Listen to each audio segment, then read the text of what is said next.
see, this is the new element I'm going to be adding to my channel, which is cooking, something that I do a lot of. I also get a lot of questions about my diet and how I eat and stuff like that. So I would love to share some of my recipes with you guys. I do a lot of alternatives to make meals a lot healthier. I do easy, healthy meals as well. So yeah, let's get started. Today I'm going to be teaching you guys how to make almond milk. A lot of people are sensitive to lactose, so they can't have dairy products, and I'm one of those people. So having almond milk as an alternative is great. Now they sell almond milk in the store, you know, along with like soy milk and coconut milk and hemp milk as well. The thing I love about almond milk is it's super simple to make at home. It doesn't have all the preservatives that you find at the ones that you would buy in the store. And also a lot of the recipes that I do that call for milk or heavy cream or something like that, I will substitute with almond milk. So this is like the basis of a lot of my recipes. So let's get started. The first thing you will need are almonds. So right here I have some almonds that I bought from the store, and they're just dry almonds, and they're raw almonds versus roasted or anything like that. You definitely want to get the raw ones. So you want to get about a cup or two of those depending on how much almond milk you would like to make. And as soon as you get home, you want to put them in water. So you want to make sure that your almonds are completely covered by the water, and you want them to soak anywhere from 8 hours to 24 hours. And there's such thing as over soaking, so make sure you don't go over 24 hours. And you can tell that they're ready when they start to swell. So you can see a soaked almond versus a not soaked almond. So there's a difference between them. So once your almonds have soaked, these have soaked for about 10 hours today, you're going to go ahead and take them.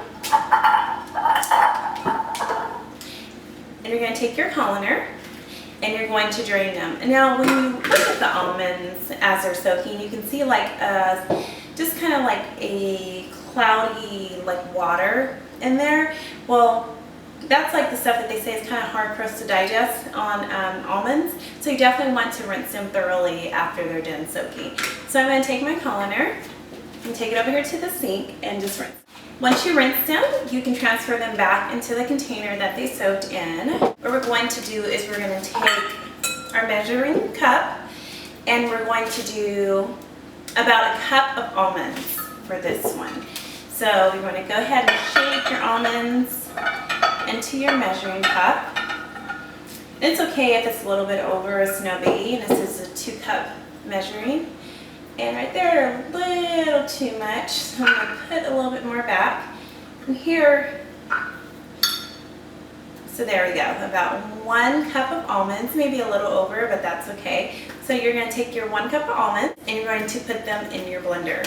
Okay, so the way you make almond milk is you do 1 part almonds, 2.5 parts water. What I found is that when you do 3 parts water, it's a little bit too watery, and if you do 2 parts water, it's a little bit too thick. So 2.5 is about perfect. So since we use 1 cup of almonds, we're going to do 2.5 cups of water. And you want to use filtered water, of course. So we're going to go ahead and do 2.5 cups. So there's 2 cups. We pour it in our blender. And another half a cup.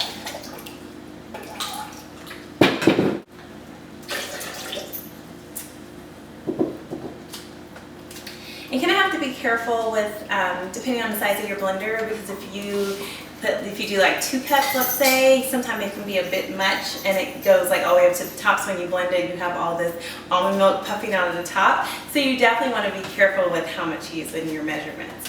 So, okay, we have 1 cup of almonds and 2.5 cups of water. And now we're just going to blend it. So you want to blend it on a medium to start. So since I can't talk over the blender, I'm just going to give you guys a heads up as what I'm going to do. As you can see, it's already turning like that milky kind of color. So I'm going to go ahead and let it blend on medium for a couple of minutes. And then I'm going to switch it over to high for another like 2 minutes, okay?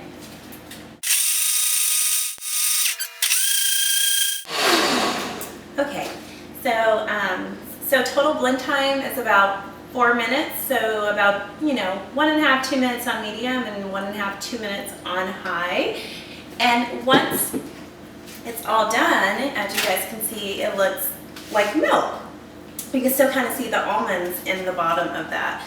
So what we're going to do to get like all the almonds out so you just have milk is we're going to use cheesecloth, which you can get from like your local fabric store. And what we're going to do is we're going to strain the milk through the cheesecloth to get all of the almond pulp out. Now if you look at your almond milk and you see like chunks in it, you can go ahead and blend it a little bit longer if necessary. It's no big deal, but just kind of look at it and you can see if there's chunks in there.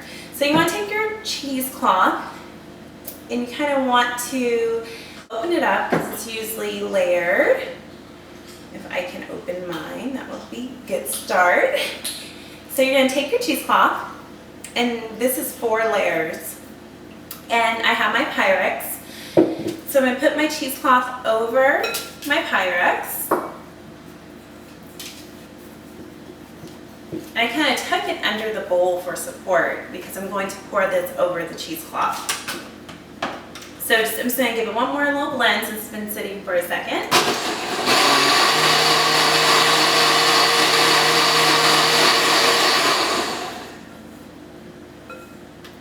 Okay, so I'm going to take it and pour it over the cheesecloth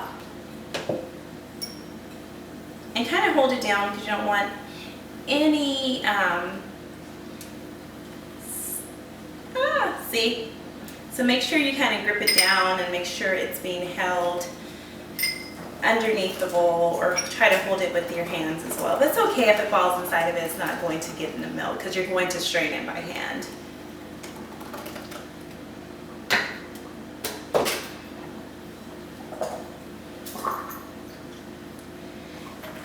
So, as you can see, all of the almond is inside of the cheesecloth, and all you're getting is the milk in your bowl, which is really cool. So what you want to do, you're just going to push it by hand.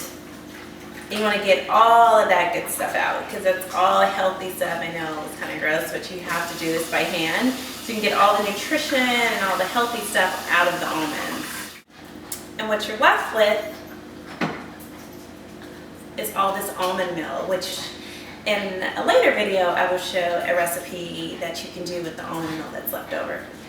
But for now you can just chuck this since you're not going to use it for anything. And now you're just left with wonderful almond milk. So you can serve your almond milk like this. Usually if I leave it plain like this, I will give it to my grandmother for cereal. But a lot of the times I will just slightly sweeten it. And I use all natural sweeteners like agave nectar, which is my favorite replacement for sugar. Or I'll just use like a couple of dates. With this one, I'm just going to sweeten this one. If I wasn't going to sweeten it, I would just bottle it up.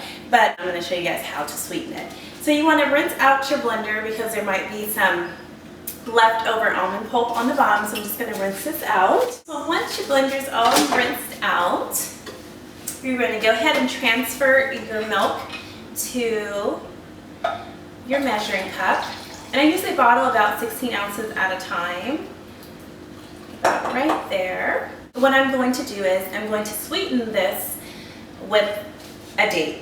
So we're going to start off with about 2 ounces of almond milk, and one date will slightly sweeten about 16 ounces, which is really good because it gives a nice like sweet flavor.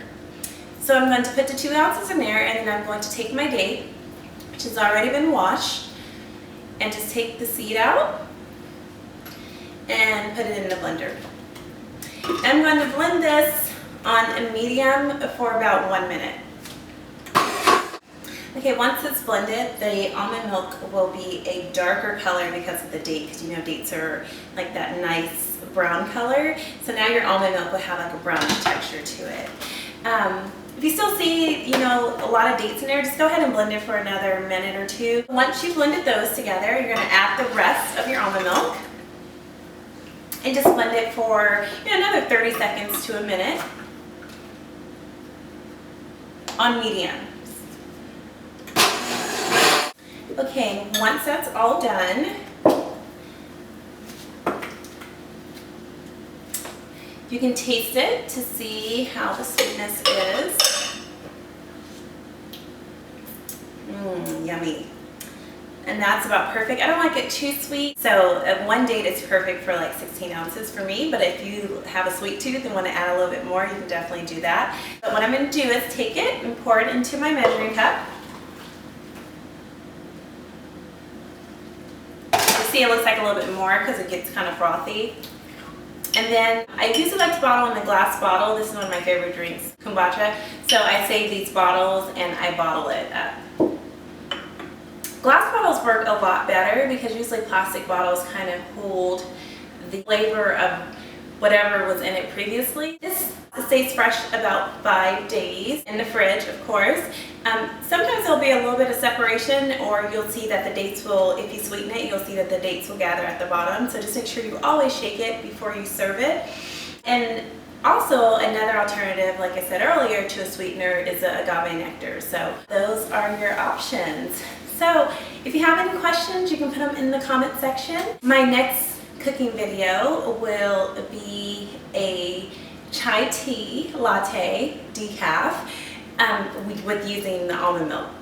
So we're gonna make this, we're gonna sweeten this up, add a little vanilla to it, and add some chai tea. So that is delicious. So until next time, bye.